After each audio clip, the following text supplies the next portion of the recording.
You're the best person I've ever known, best friend I've never met. Your sincerity to me is blinding, enough to completely canvas the world with drapes that read respect, honor, love, protect, while creating a window for me to zoom in on the important things, but those are the things that I forget or neglect. I will do better. Your ummah is fine, not because of me or mine or wounds that heal with time, those who would die for a dollar sign, but because a promise is divine.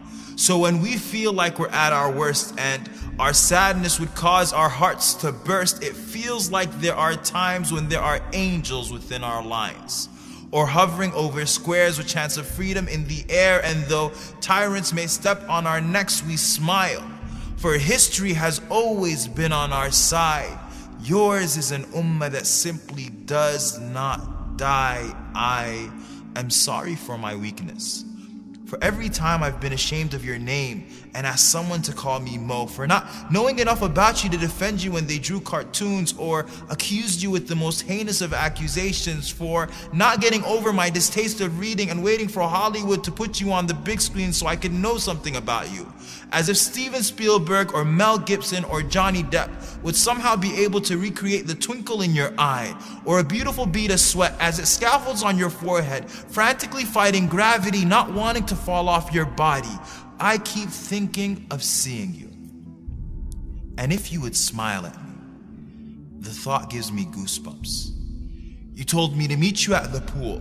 So on that day, I hope and pray that I will see you through the crowd, that no angels barricade me as I sprint at breakneck speed. I hope you recognize it's me. I will crowd the companions to get access to your vision. I will obey my thirst by quenching it from your hand. So until that day, I will pray.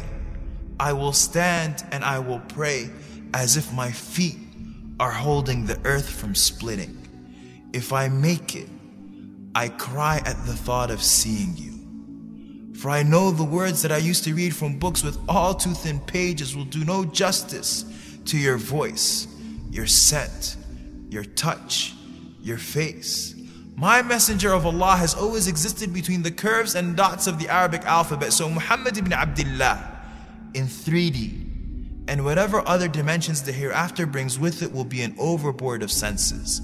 I will fall in love with your shadow and will tell Ali that his description did not do justice. Tell my mother Aisha of how we heard her story of how you passed away between her chin and her chest, over and over and over again. And it made us cry every single time. For we never suffered any disaster that was greater than what we suffered before our souls merged with flesh, of entering an earth that was without you. Does the sky even recognize us anymore? And I will sit in the shade of your smile and will ask you your story directly from your mouth as we sip on salsabil ice cold, and will be terribly embarrassed if you ask me for mine, 'cause I never did anything right other than loving you. And then, if you let me, I would love for a hug.